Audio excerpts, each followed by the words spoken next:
So welcome to Mike the Baptist. We're back.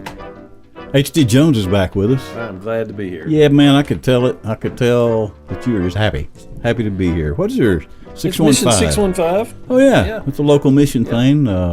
Downtown Nashville, Tennessee. If you're listening, and you're not from Nashville. 615 is the area code in Nashville, which I guess is where that name came from. Sounds reasonable. Yeah. Okay.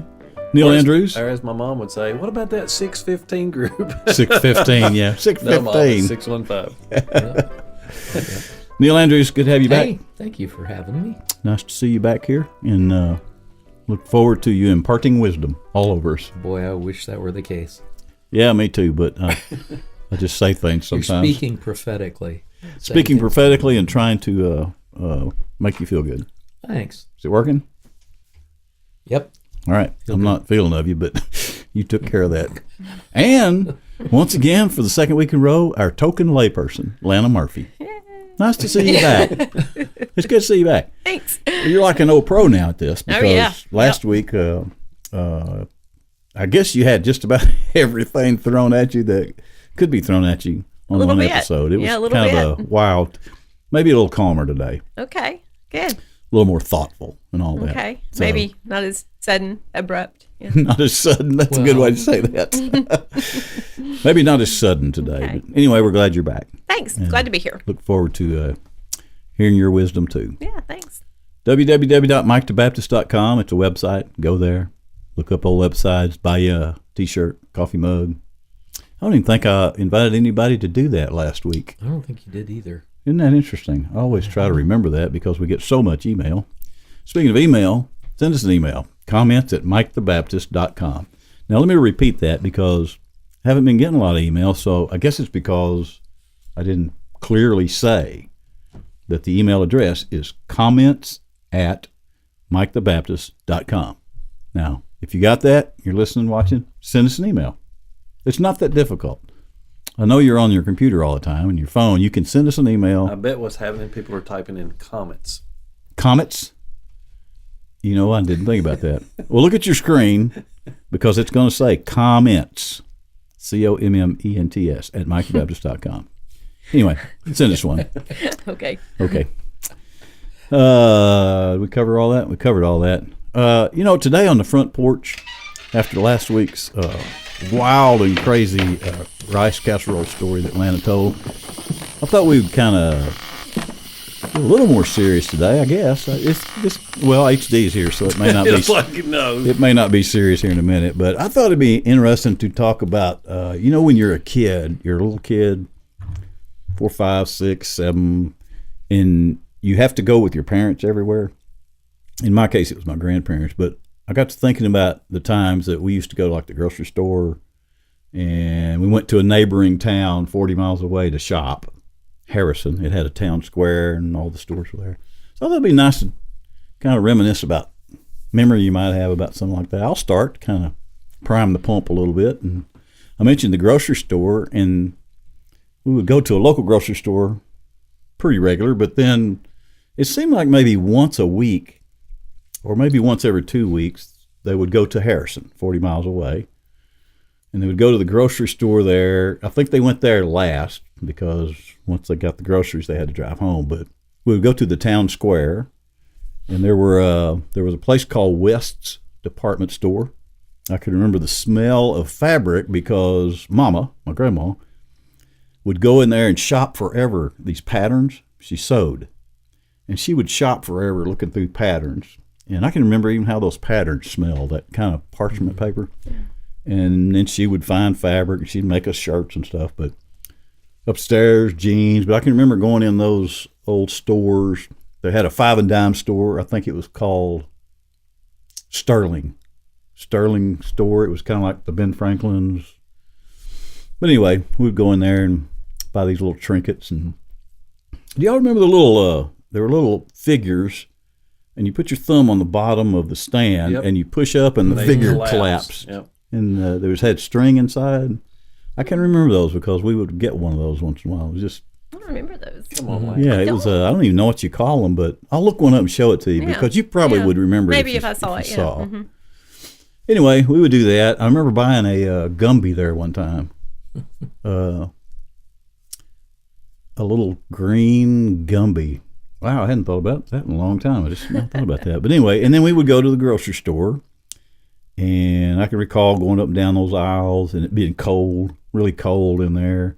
And then my brother and I, in the back seat of the car on the way home, if it was Lucky Charms, by the time we got 40 miles back home, every marshmallow in that box of Lucky Charms would be gone. We would go through it.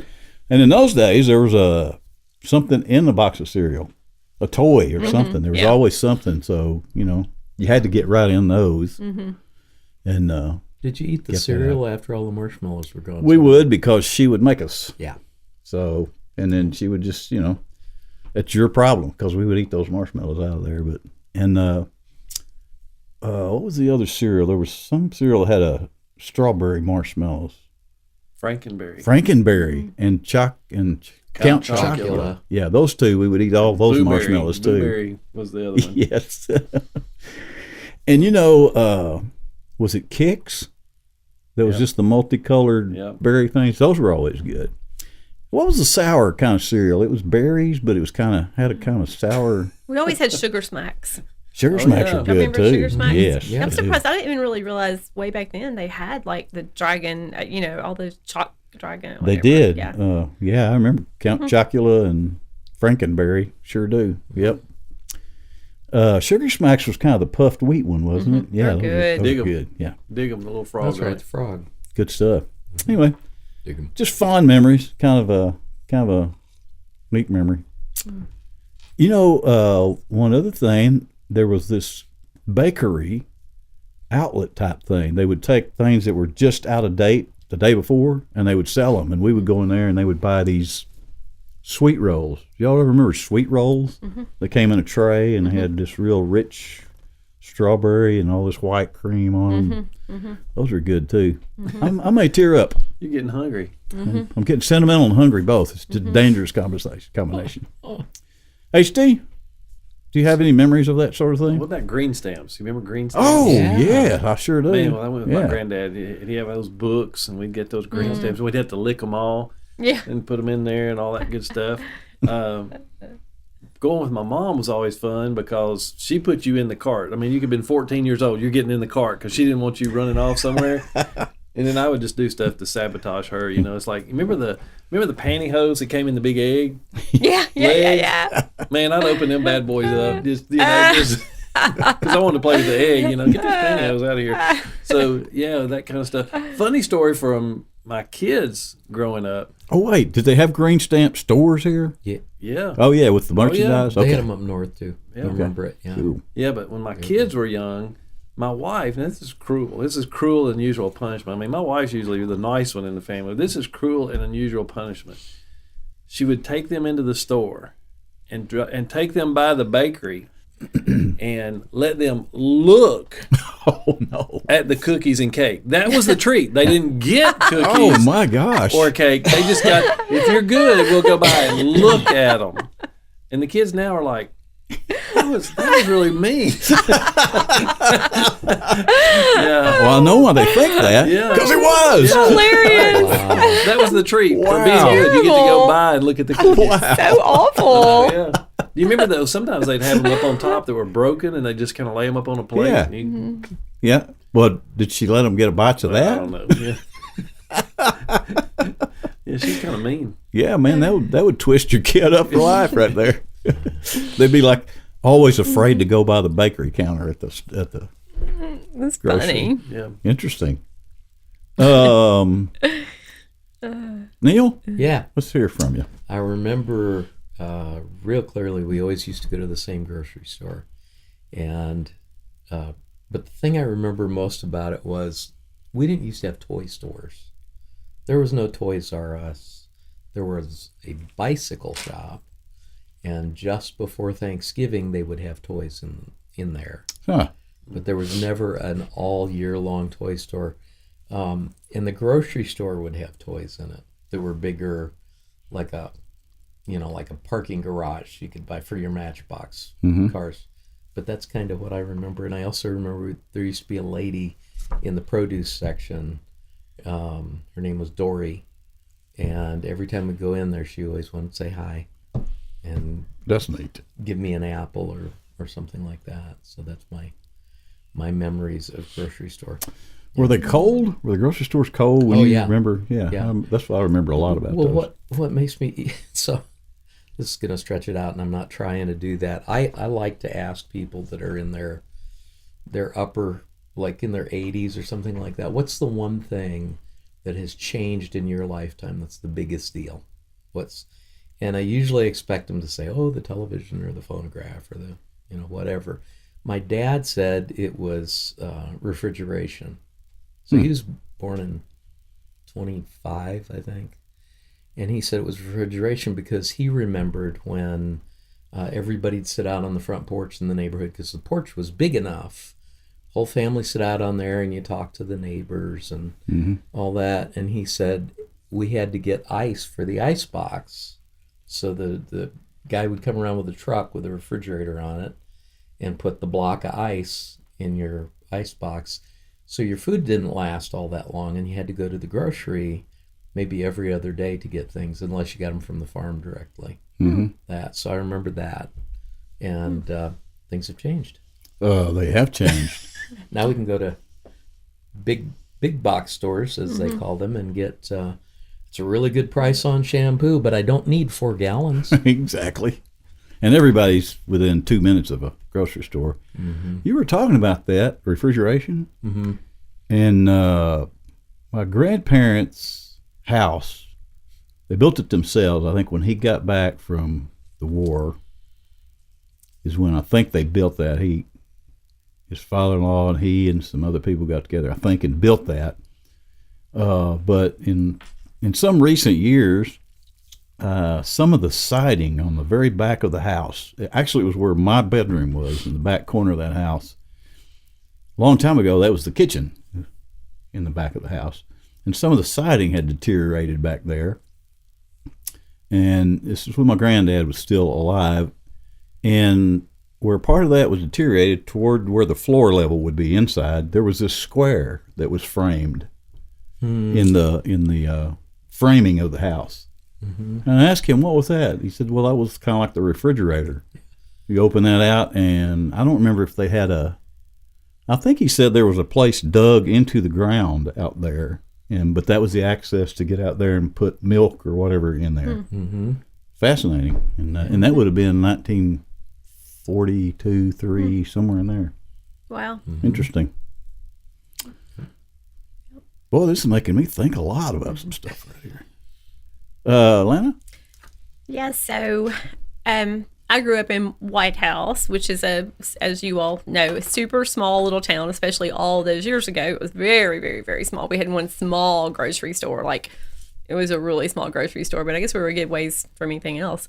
Anyway, we would go to that little grocery store. I remember specifically I remember it like it was yesterday, going to that little grocery store with my mom. And I guess part of the time I was probably in the buggy, like you said, other times I guess she let me walk around. I don't know. This particular day, I'm assuming she let me walk around because we went to, there was a little doll in there. They had the little toys, not a lot of toys at all, but little toys mixed in probably here and there, I guess, or maybe there was one rack. I don't remember that. Anyway, I remember she paid. I was standing there, and I had got myself a doll, and she paid, and we walked out to the car. She didn't know. My mom didn't know I had that little doll, and so so because I feel confident had she have not, I feel like I'm 99.9% sure that she would have not agreed to let me get the little doll. Anyway, we get out to the car, and I was little. And we got all loaded up, and I was in the back seat, I guess, and I was like, look what me got a doll. And I remember it like it was yesterday. She turned around and she said, oh no, me didn't get a doll. And so she was like, we're going back in, and you're going to tell them that you took the doll, you know, and it's not yours and you didn't pay for the doll. And I was like, I wanted the doll, you know, and they wasn't going to end well. So sure enough, we marched back in and I told, it was Durit's grocery store, the little old lady, she was in there she just at the counter every week. I guess she knew us. And so she was like, no, honey, she can have that little doll. And my mom was like, oh, no, we're not taking the doll. So, yeah, that was a specific thing that jumped out to me. I remember that little store, like it was, you know, that had all the candy up front or whatever. She probably would have let me get some candy, but I don't think she would have let me get the doll under any circumstances. So I decided I was going to take the little doll. So there was like nothing here. We're in the town of White House here. And there was like nothing here then, really. No, was there's this little store was on the corner. Y'all know where Hollywood's used to be. I don't want to get too localized here, but if you know where Hollywood's used to be, right on that corner across from Hollywood, it was a little store, Durit's grocery store. Yeah. Which is where Wilkinson's Hardware. Yes, Wilkinson Hardware so was that was there. a grocery store originally. Yeah. I did not know that. Yeah. Interesting. Yeah. When I got to this town, it was 2 roads and a caution light. And a bank and a there might have been there was one grocery store. There was a Winn-Dixie that finally come along, but it was at the time they didn't have Owls. Yeah, that was a long time. Yeah, that was a long time after this was the only store. When y'all were kids, did they have country stores nearby? Oh yeah. There's one's still open near us. Yeah. Oh, I know the one you're talking about. It was literally you go in there and you sign a ticket. You didn't even have to give them cash. You just sign a ticket and then that's the same way this one was. I did the same thing. I went in and saw something I wanted and I put it in my pocket, and then I was finishing up helping mom do something or whatever, and got home, and then I told her and she marched me right back, drove back to the store. Yeah. You know, of course the mean old ladies up there like, yeah, you stole that. And I was like, God, this is terrible. Oh, your person was not as nice as mine. Mine tried to give it to me. I did the same thing. You did? That just came back to me. Yeah. Really? Yes. Yeah. Did you have to go back to the Oh, store? absolutely. Yeah. See, today, that's the problem with kids. Today, it would be like, well, y'all shouldn't put that where them kids can get that. No. They're going to keep it because y'all shouldn't do them that way. That's true. I got a whipping and had to go back in and take it back to them, you know. My son, Michael, at the Piggly Wiggly, driving home, he had a package of, what's that what's that bubble gum? That's soft. Double bubble. Double bubble or something. Some of it is. Anyway, he had to go take that back too. But I think either they gave him that or my next door neighbor was up there and he just paid for it for him or something. But yeah, he had to take that back. Interesting. The original walk of shame. I was going to say, I don't remember I don't remember having any conviction about that. Boy, I did. Every kid ought to have to do that once. Yeah. Just to know what it's like. Yeah, I just wanted the doll, Neil. That's all. I hear you. Yep. Interesting. Isn't that funny? The things that start going through your mind. And I had a bunch of country stores growing up because you and I probably grew up in similar areas. And but we had like 1, 2, 3. There were 3 or 4 of those I could get to and real quick, and then if I walked 2 miles, there were 3 or 4 more out there. So we had them everywhere. You know what I've noticed? All those country stores have disappeared, but Dollar General. It has dawned on me that they are the new country store because they're popping up all these little areas and they're replacing that old country store. My test for them is to walk in them and see if they're cold, because all the country stores, you know, they are. usually had an air conditioner. They are. And they had it on high. Cold. Interesting. Good visit. I like that. It was wasn't quite as emotional as I was thinking it might be, but is everybody through? Did everybody get what they needed? That's good enough. It's good enough. With that, we'll take a break, come back, talk about some stuff we found in the Bible. Who said faith has to be boring? Could it be that you can be a Christian and have a little fun? Well, of course you can. And we're here to help with our full line of Mike the Baptist t-shirts, hoodies, and onesies in a bunch of different designs featuring the Locust logo and familiar sayings from the program.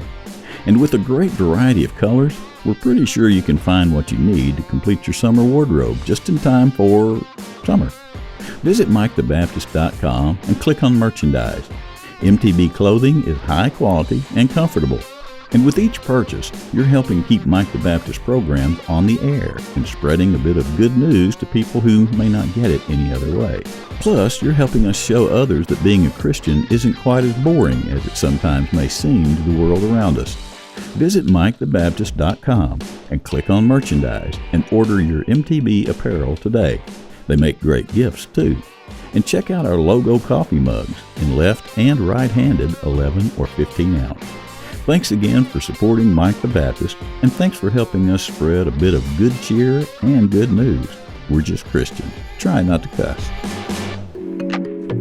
Hey, we're back, and glad you came back with us. We're going to talk about some stuff we found in the Bible this week. We do it all the time. It's always interesting. Speaking of interesting, Neil, what do you find interesting about the Bible?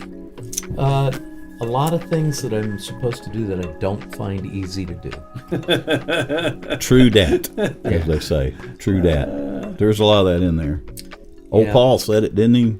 Does what he shouldn't do and doesn't do what he should do. And Yep. there's a lot in there. But there's a lot of the good stuff in there. Well, too. it's all good. It's just that it's very difficult to do because I'm a human being. Correct. And one of those is forgive others. And that's a real...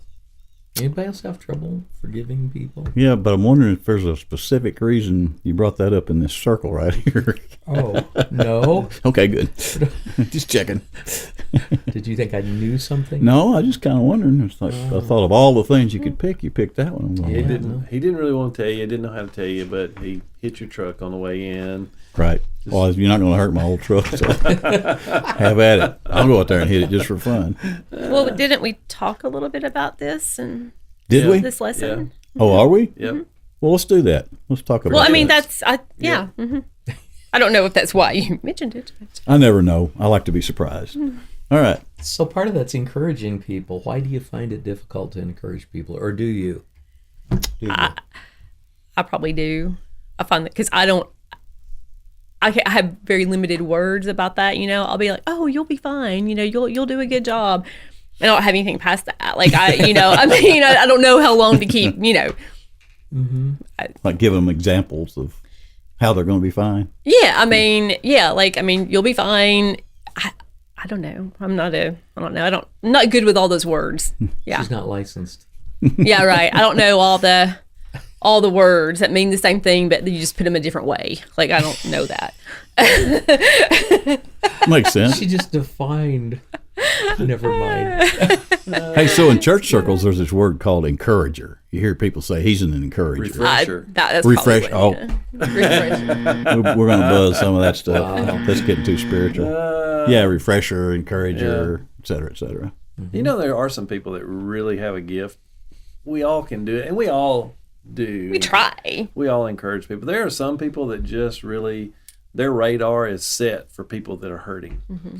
Lana's a little bit more like, what? I didn't even notice you. Stop it. That is not true. I just don't know. I mean, like, I'll think about them and I'll wish them best. I just don't know when I'm standing there looking at them and talking to them. I just don't know what to say. I mean, like, yeah. But I'm like that sometimes. I'm like, people will walk by me and then somebody be like, did you see she was crying? I'm like, somebody went by me.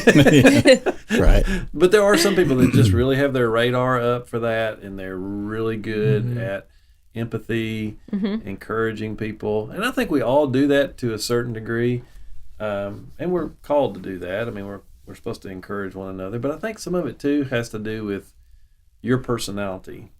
Some people just don't like you in their bubble, so they don't get in other people's bubbles. And then there's other people that like, they're really in your space. They want to sit with you and talk to you. And so I think that's a giftedness. Yeah, I would suggest real strongly that God gives those sensitivities or those empowerments to different people, because it's not a whole lot different than prayer. And we're all called to pray, but there are people that will wake up in the middle of the night. Yep. And I mean, I'm thinking of a spouse that wake me up in the middle of the night and would say, hey, let's pray for so-and-so. And at first I'd be like, oh, no. Yeah. But there's a reason that happens is because I think it's because they're so sensitive to feeling like God's leading them that way. Well, we all built a little different. Yep. Thank goodness. So just stands to reason that you would be passionate or compassionate about certain things because of your own, the way you're built. Just stands to reason. Like H was talking, I know H to be maybe not the most sympathetic human on the planet. It's a gift in some way, but I'm not sure what it is. Yeah, right. Yeah, it's I don't I have know the that. gift of negative encouragement, I've been told. Oh, that's a good way to explain I have that. the gift of negative encouragement. Practical encouragement or something like that. Yeah. You're like, you're not as fat as you used to be. Well, right. Yeah, I can that's hear you positive. saying that. Yeah. Come to think of it. Yeah, but Scripture teaches us that we're really called to do this thing together. This thing called Christianity. We talk a lot about if somebody happened upon our program, listening to our program. One of the greatest things that you can know is you're not meant to do this life alone. And it is a real encouragement when you find people who come around you, and especially if they've kind of been there, done that. And that's one of the things, probably, I'll say as an adult. I mean, as kids, we just kind of go through life. But as an adult, you start noticing things. And it's been amazing to me, especially in Christian groups, when somebody is going through something, when they're willing to voice that, all of a sudden, all these people just start coming out of the woodwork that you never knew. I'll use a specific. I mean, I think losing a child would be awful. And even as a minister, I mean, you kind of feel unprepared. How am I going to talk to this person who's lost a child? But what you find is people who've lost children will come around that individual and be an encouragement to them in ways that others can't. And it's really kind of a cool thing. So part of our encouragement to those looking or thinking about Christianity is that you're looking for your space. You're looking for where you fit in. Well, you fit in the body of Christ. And that helps us be better, than we are by ourselves. Even if you're an introvert who doesn't like people. I say that a lot. My wife's like, quit saying you don't like people. But there is some truth that some people gain energy just by being in crowds of people. They just love that. And other people, that kind of wigs them out a little bit, even to do small groups. I have people tell me, well, my anxiety is so high. I'm like, there's 5 of us here. Oh, I know, but it's my anxiety. You just don't understand. And I'm like, no, I don't really understand that. But for some people, that's a big deal to come into a small group and open up and talk about themselves and be accountable to somebody. Well, I think it's actually harder to do that in a small group of people than it is a large group of people. Yeah. I fluctuate. I cover the gamut one day I might want to see you, the next day I may not. Yeah. Just kind of I'm moody that way, I guess. I think that's why you find so much power in testimony. And that's what it says in Revelation. It's by the blood of the Lamb and the word of the testimony. When somebody shares their personal experience with God, there's somebody in the congregation or somebody wherever that goes, I thought I was the only one. Yeah. And it's an affirmation and encouragement. So, that's the danger of staying away from people too, because if you stay away from other people, you will very quickly, speaking from experience, you will very quickly start thinking you're the only one dealing with whatever you're dealing with. And then it seems like that compounds itself too, because when you get in that mode, you start noticing all these other things about yourself that you think, I think this is where depression probably comes from, when you're off to yourself and you just sink deeper and deeper. So, or you scroll Facebook and Instagram, and everyone's perfect, and you're over here in this world all by yourself. That's awful. You think, or not it's really, but so you tell yourself. I guess people would do that. You get hooked on the like button. People say, "Nah, it don't matter to me," but if you're on Facebook, you're going to see how many likes you've got. It's just kind of human nature. But to your point, if you get wrapped up in that. If you're not going out and seeing anybody else, and you're just living through social media, false sense of. I just saw it's in the news the past day or two that the current Surgeon General Yeah. is wanting to put a ban warning on social media sites. Yeah. I'm all for it. I'm all for it because I'm all for it. I think their statistics said that the average teenager spends just over 5 hours a day on social media, 5.1 or something, and then the average for all people is like 4.5 hours. Oh, wow. Hours. That's a lot. That's a lot. Yeah, that's a good reminder to us.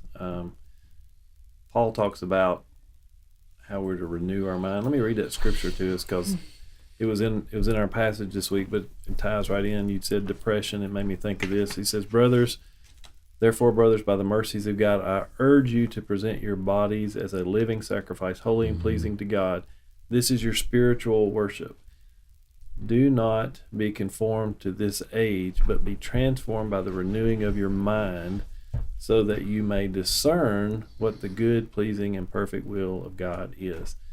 I firmly believe, I talked about this in a pastor's conference one time, and I wasn't being a smart aleck, but I'm like, we go back to being a kid. I don't remember as a kid hearing people talk about depression and anxiety as much as we're hearing about it today, especially among kids. Mm-hmm. I mean, we had bullies. I don't know about y'all. We had bullies in school, but we didn't go home and cut ourselves or go home and hurt ourselves or commit suicide.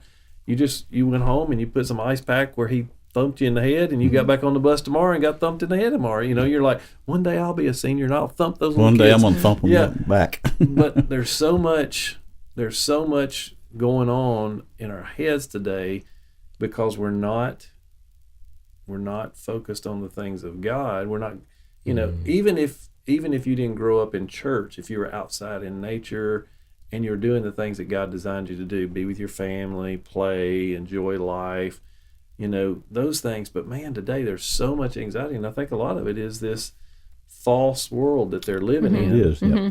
Well, that magnifies when they get on that phone, and it just magnifies the issue that they're, and see other people deal with it, and they cut themselves. That's a great, they don't even know what they're doing. And that drives them further into this weird isolation, I think. You know what the front porch is all about on MTB? Just what it says, just visiting on the porch. Because my observation about the culture is the more access we have to information and social media and all that, the more we stay home in our little bubble. Mm-hmm. And we don't, there's a couple of my neighbors on the street I live on very near here that I don't really know. Mm-hmm. That's kind of sad, isn't it? I should know those people. I guess there's my mission project coming up for me to go get to know them, but that's the point of the front porch visit. I grew up visiting on the front porch. That's what my family did. We lived in a rural area, but it was a busy road. And I just recall sitting out there and just waving at people. Yeah. Visiting. Some of them would stop and they would come sit on the front porch. It was nothing in those days for somebody unannounced just to see you on your porch and pull in. My wife freaked out when we first got married because she grew up in Charlotte, North Carolina, and they were a little more suburb in their little cul-de-sacs and all that stuff, and you kind of stayed to yourself. Well, I grew up in the country, and I'd go by and somebody's mowing the yard. Well, I just pull up. Mm-hmm. They'd stop mowing. She's like, "What are you doing?" I'm like, "You need to call first." I'm like, "Well, if he can't talk, he'll tell me he can't talk."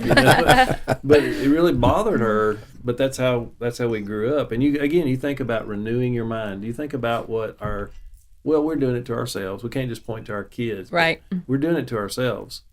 How many times do you sit there and you see people on date night, husband sitting over here doing this, wife sitting over there doing this, and they're not doing this. Right. And our kids are not connected to us. They're connected to all these voices. There's all these voices that are in our head, and that's what Paul's talking about. Be renewed by the transferring of your mind. Let God change you from the inside out. But we're listening to all these voices. I don't know if I've said this on this program or not, but a few weeks ago there was a study that came out where they were looking at this group of people that's only known screen time. So probably born in 2000, They've only known screen time. They've had phones. Their mom and dads have had phones. They've had phones, laptops, computers. That group of individuals now in their 20s, their brain looks like people we know that are in their 80s with dementia. With dementia. There's holes. There's literally holes in their brain because of the light that they're taking in and all of these thoughts that they're having. They're never turned off. They never go outside and just pick up a walnut and throw it at a tree for the heck of it. There's a lot to be said for doing that. So if their brains already look like that today, what's it going to look like with Alzheimer's? What's it going to look like with dementia? I mean, they're going to be vegetables. When did the screens come around? I would say, of course, our youngest was born in 2001. Were there screens then, or just flip phones or something? I imagine there was a lot of screens. There was at least watching videos on TV and stuff, and Did they show up north before they did down south? They may have shown up around very developed areas. I know I did advertising music for a while, and when they would test market things, they'd do them. I lived in Indiana, and they would test market things in Indianapolis, which is the capital, because it was isolated from Chicago and all the other capitals, so they could isolate it. And it's very possible that they test marketed those things in those kind of places also. Does that make sense? It does. Yeah. We used to think it was a big deal to go visit our relatives in Chicago and get stuff you couldn't get back home in Indiana. Right. Yeah. Jack Simpkins owned the local sale barn where I'm from in Arkansas. And I can recall, I must have been an older teenager, but I can recall one of his sons taking me out to Jack's car after church or before church or something one Sunday and showing me Jack's phone in his car. In the center console, there was this big monstrous phone, looked like a house phone. With a coil cord. Yeah, it had the coil on the handset. Yeah. And he called, I don't remember who he called, but he called. I was just so fascinated. Man, have things changed. Isn't it? You Bluetooth your phone now in your car and you're...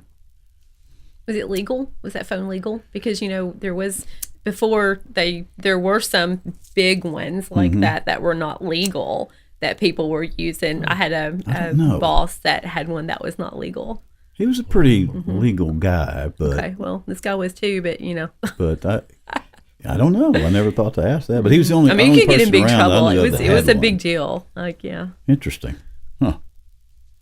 Oh, so I don't know where you're going in the conversation, but I was just sitting here thinking, are we too far deep into that kind of stuff for people to renew their mind in a more laid back way?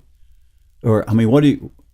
I don't think so. I think it's just a good reminder that we've got to protect ourselves a little more.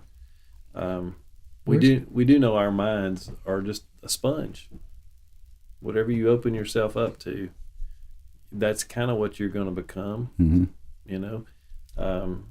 So we just got to be aware, and especially as Christians, we need to let God change our stinking thinking. We need to let Him change what we're doing, and that's why we talk about things like reading the Bible, having a quiet time.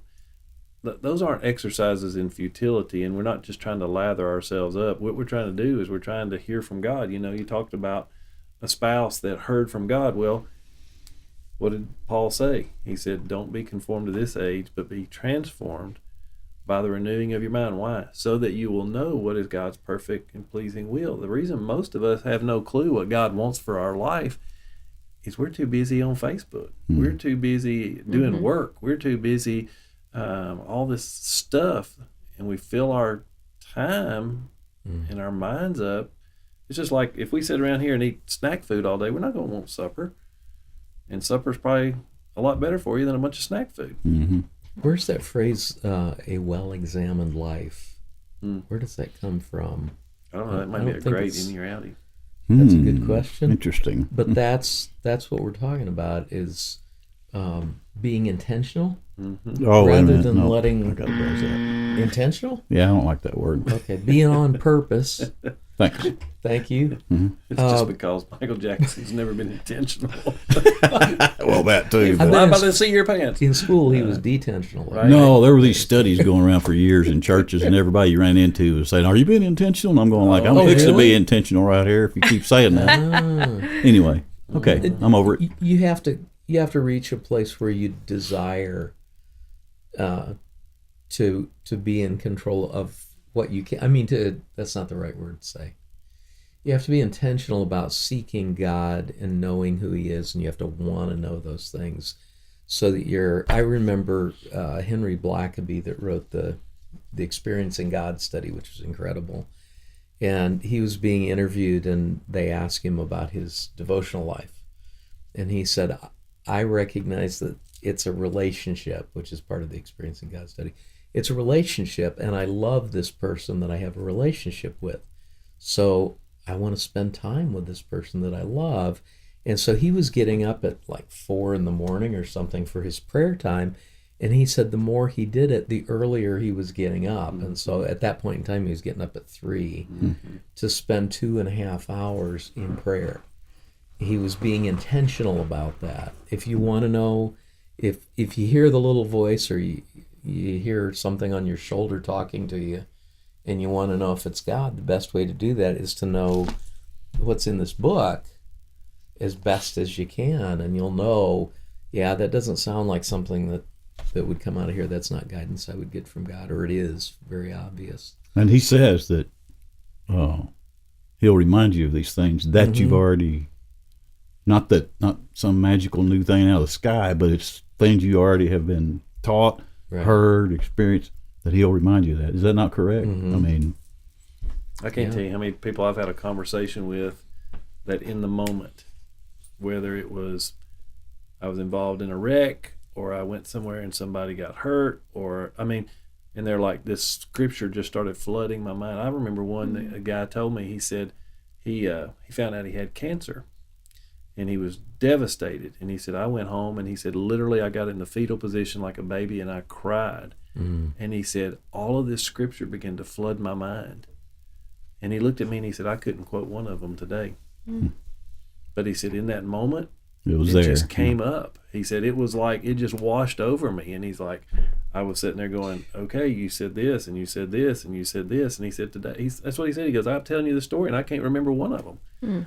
But that, again, is back to that being in relationship with God. And so, we always say study the Bible. We're really not studying the Bible. We're just trying to get into reading the Bible to understand, but it's really not a lot of people think, well, if I study math, I'll be good at math. If I study Christianity, I'll be good at Christianity. Oh, that's really good, but not if you don't understand it. Exactly. And so it's interesting. This relationship that you have. And I'll just, in my own personal life, I know I can okay, I'm gonna start doing a Bible study at 5:00 in the morning. Well, it gets interrupted and Right. It's almost in the unusual times that God speaks. There's a couple years of my life back, I don't know how long ago, but you know how you get in these modes where you're feeling kind of like a super Christian in a way. You're not braggadocious, but you just can feel that you're soaking in a lot of stuff. Can you look that up for us? Braggadocious. Braggadocious? But anyway, I can remember a couple-year period where I was kind of in that mode, but I didn't study the Bible. But what I would do is in the morning I would read some of the Bible, but when I come across a line that seemed like it meant something, I would stop. I'd close it, and I would just sit up and look out my back porch and just think about that for a while. I learned a lot doing that. There's so much information now that you can just keep. Oh, yeah. Like if I had done that different, I don't think it would have been as good, because if I were doing that on my phone and I read that and I had that phone in my hand, I stopped there, I would in 30 seconds be back on that phone looking up the next thing. But just closing that book and putting it aside and then just thinking, what do they call that in Scripture? Meditating. Yeah. Right. Ruminate. Ruminate. The Hebrew word is ruminate. Soak up. Right. Well, I guess. actually, what's a ruminant? Cattle? We don't know. Wait a minute. We talked about that one Yeah, time we on did. this program. Mm-hmm. What did we determine? That they chew their cud. Oh, yeah. And then then it comes back up. call and it they back chew up. it and they again. chew it Right. again. And that's what we're supposed to do with Scripture, Mm-hmm. is meditate on it or ruminate on it, where we read it and then think about it, and then we read it again, think about it again, right? And I was going to say, I'm sorry. Go ahead. There's a spiritual discipline that they call sola scriptura. And Exactly. what it is what it is reading a passage that speaks to you like that multiple times, and ruminating or meditating on that. And that's what you were kind of describing, is you'd read it and you'd see something that stuck out to you. But the funny thing about that is you could read that passage and have it memorized 50 times, and number 51 you're going to read it and God's going to go, hey, did you read that part? Yeah. Yeah. Okay, quick pop test. Okay. You don't have to give me chapter and verse and everything. You don't have to quote the whole thing. What's your Good. favorite Bible verse? Oh, What speaks to you? Philippians 4, 6 and 7, right in there, I think. Just in general, what does it say? What does it say to you?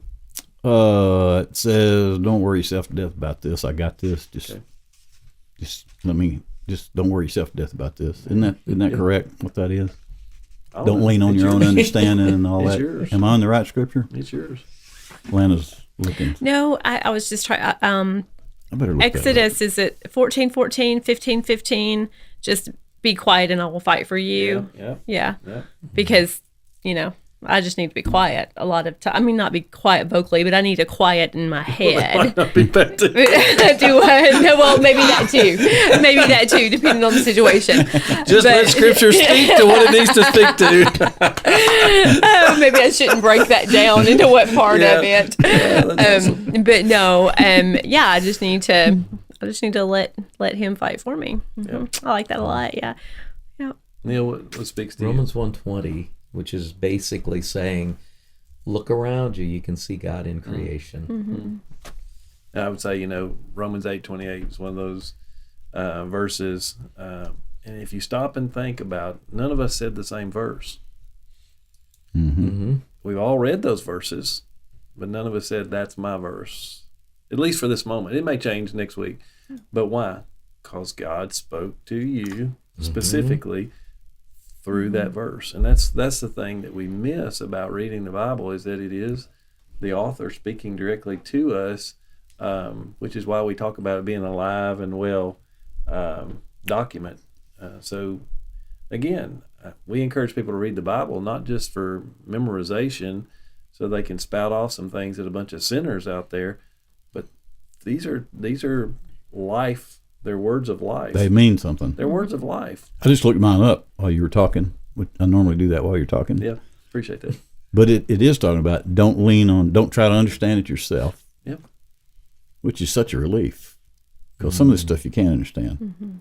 So here we are at this point in this program where if somebody's listening to us who has never been saved, there's this thing you can do that's real easy to do. Just accept the fact that you can be saved and ask him to do it. And because coming down the road from that is this thing that I think we've all been talking about the same thing. There's this peace that you can't understand. I don't understand it, but it's there. I don't think you all understand it, but it's there. And it's beyond what any of us can think. You know what else that tells me? There is somebody that can save me that's outside of all the stuff that I know, all the stuff that you know, and it's just between me and him. Just between me and him. You too can do that. Give it a try. It's really simple. It's very simple. I've done this with younger people. I'll take $1 out of my pocket and I'll hand it out and I'll say, I want to give this to you. And they're looking around like, they want to, and I say, it's yours. Now you got to take it. And they're looking around. Finally, they'll reach up kind of shy and they'll grab it and I'll let go. And I'll say, when did it become yours? And they said, when I took it. I said, exactly. And that's kind of what salvation is. Mm-hmm. God's extending that to us. If you're having those thoughts, that's his invitation. Lost people don't say, I think I want to get saved today. Mm-hmm. People who are in the process of being saved say, man, why am I listening to this stupid Mike the Baptist program? Why am I stuck on this? Why do I feel this inside?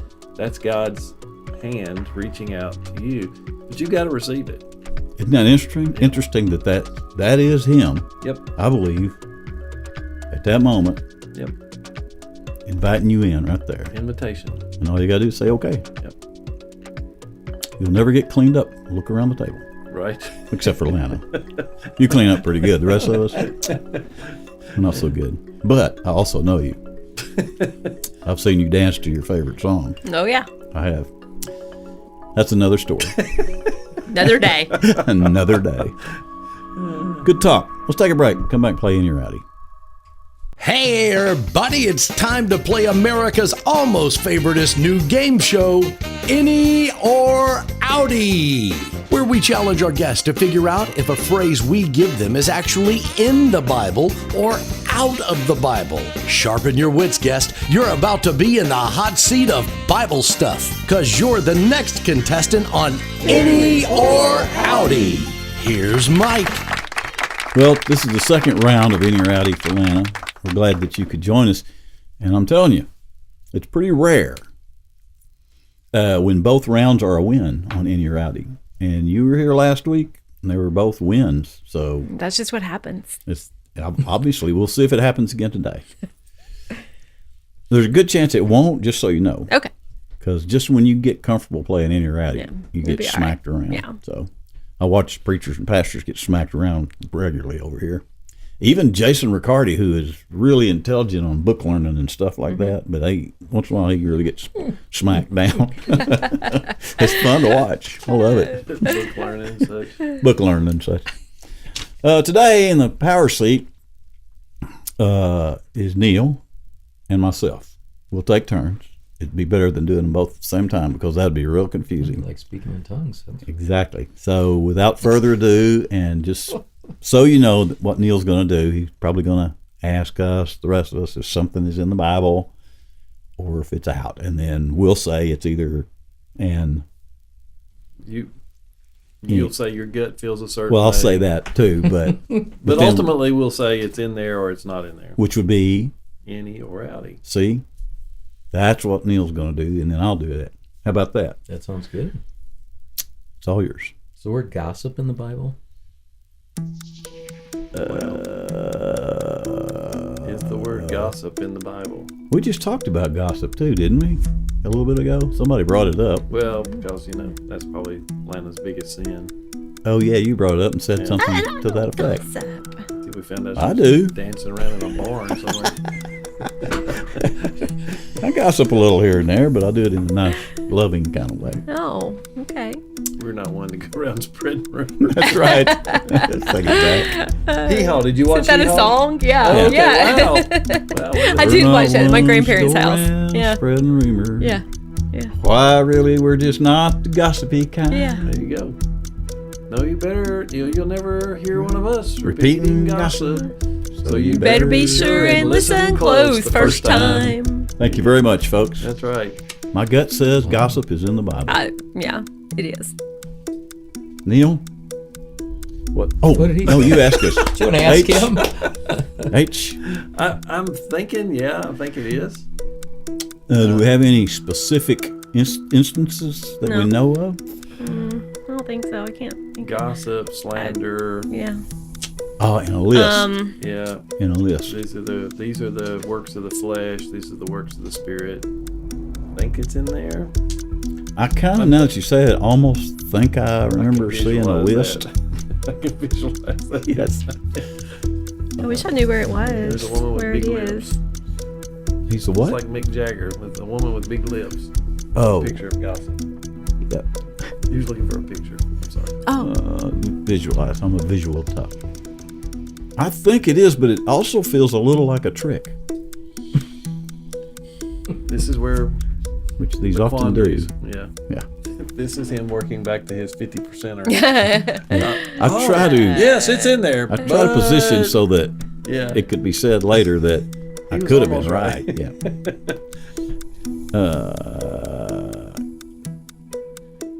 What are y'all saying? I think it's in Saying there. in.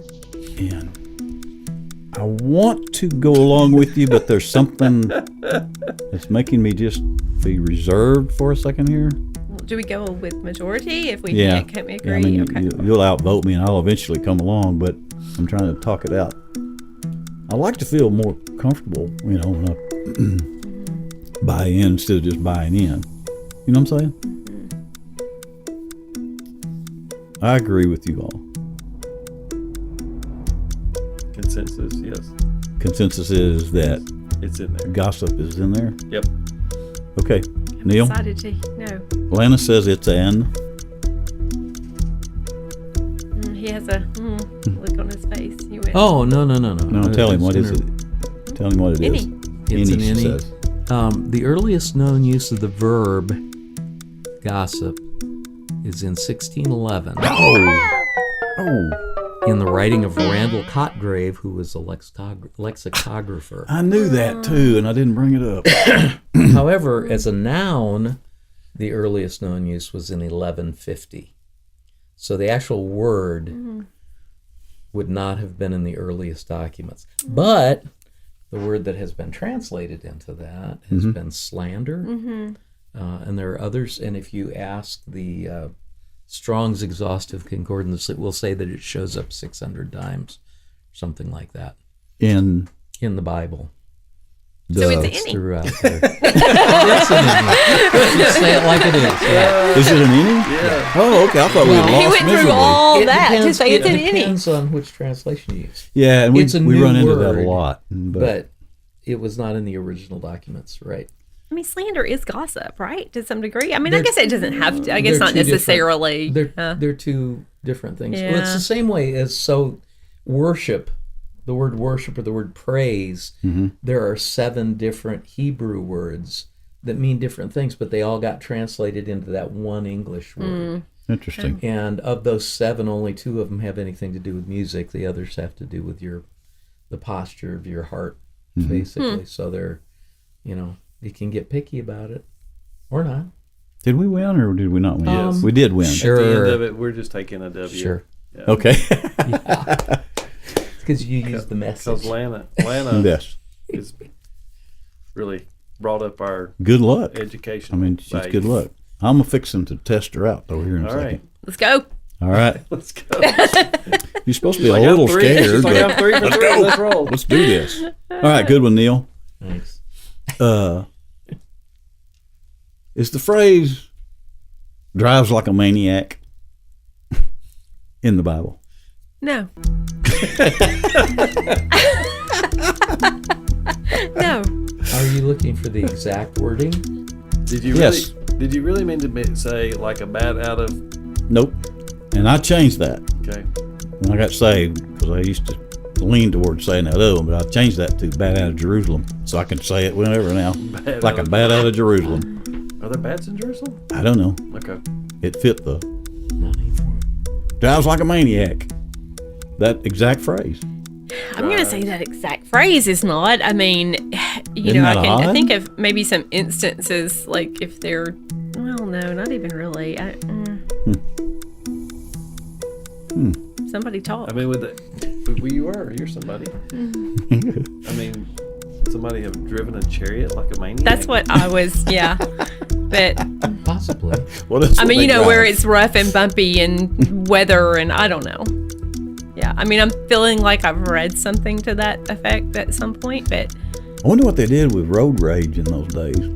If another chariot was bumping in yours, what they like shoot an arrow at them, or It wouldn't because they had grooves in the ground for the chariots. I didn't know that. Huh. And go, yeah. That's like those fake antique cars at Yeah. the amusement park where yeah. you're not really Did steering. not it. know that. Huh. Did you know some of the walls, 4 chariots wide? Walls were that thick, 4 chariots wide. Wow. This is a superhighway. Good insulation. Right? There's a relation between the design of our interstates or with highways and and the width of a chariot. I can't remember what the exact thing is, but it was. I might be changing my mind to Inny though. Well, but you said what translation? It drives like a maniac. What translation would that be? I think the rule here on Inny or Outty is you'll get partial credit. Is the concept? Is it more of a concept? No, because sometimes if it's exact phrases we're talking about, we'll say it's an exact phrase or something like that, and challenge you that way. The concept we used to run into that all the time because everything can be talked about in concept. What about translation? Translations, haven't figured out how to deal with that yet because there are different things. Like last week, mine had different words, but it was the same thing. So drives like a maniac could be in some. Yeah, and I will never bring one up that's in the message in the modern stuff. Oh, okay. Okay, well then maybe no. Because that would say "bad out of Jerusalem" or something. So, but no New Living Testament. Well, now most of what I read is NIV, American Standard, ESV. Yeah, some of those. No. Drives like a maniac. Yep. Phrase you hear all the time nowadays. Not to be leading you one way or the other, but you hear it all the time nowadays. Don't you? He's tricky. Boy, that's a challenging one. I thought it was. Yeah. I thought it would be, And Fun educational. I was talking to somebody recently about some of their favorites on Inny or Outty are the phrases that we use, like just in normal language nowadays. Mm-hmm. That some of those appear in the Bible and some don't, and you don't really know. I guess that's the point of Inny or Outty, isn't it? Drives like a maniac. Drives like a maniac. Mm-hmm. Lana has been 3 for 3, and she's saying no. So either she's poised for failure, or she's going to go 4 for 4. This is where it gets nerve-wracking, right here. I know. She said no. She said, and immediately, no. She did. Well, drives like a maniac? I mean, that's just literally, I just have no recollection of ever reading that. I mean. It's odd, isn't it? Had you ever read Smote Them on Their Parts Behind? No, I never read that. Okay. That was an early one that Neil brought up. That was great. That's why that dude was driving like a maniac. Get smoked. He had a gut ache. He was trying to get home. I mean, y'all decide. I don't know. I'd say no.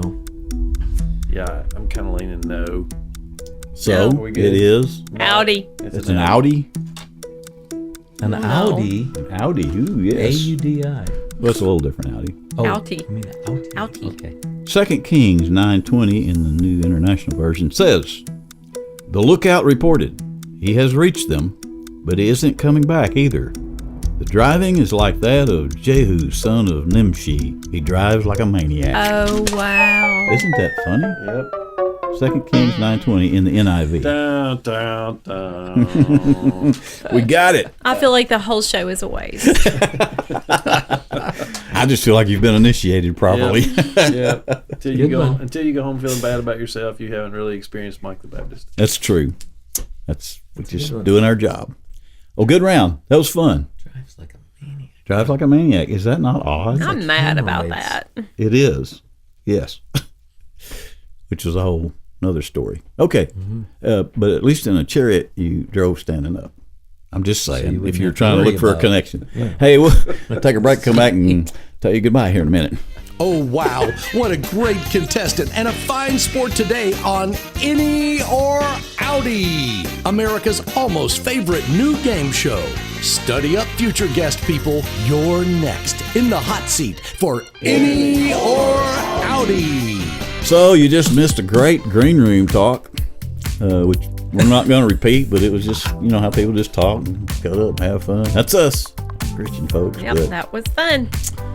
hey, HD, good talks. Yeah, good talks today. Yeah, if Jason were here, he'd say good times. Yep, But he's not here. 100%. Yeah, he'd say all those little phrases, which I tried saying some once, Lana, and people got on to me and said, "You're not cool enough to do that. Don't do that." That's okay. I'm sorry. I'll stick to other things. Neil, Educational. Andrews, good to have you here. It's good to be here. Yep. I like you're intelligent, and I kind of like to have that once in a while on here. It works out pretty good. It kind of helps balance everything out. So, So anyway. did you bring me on for the balancing act there? Hey, I did, He's exactly. educational. I mean, he's knowledgeable. Well, no, but you're just Careful how kind of, you you're answer. well-rounded on all of that stuff. So, That's one of those questions like, does this dress make me look fat? right, yeah. There's no proper That you can't answer answer for it correctly. Right. Lana Murphy, glad you're here. Thanks. I enjoyed it. Thanks Very for good. having me. You're quite welcome. It was everything we hoped for and more. Well, good. I heard somebody say that once, so I've used it right there. But So that's really not what you meant. it's for the most part. Hey, remember, folks, at the end of the day, I don't like that phrase. People use that too much. Don't you agree? Exactly. It was funny the first time I said it, but we had to redo it because. Anyway, where was I? Oh, We're just- remember, folks, Yep. we're all just Christians Trying. not to. Not to cuss. Yep, see, you got it now. Don't cuss, Lana. Don't cuss. Much. Try not to cuss. Any, no, Much. any. Yeah. Any. Okay, see you next time.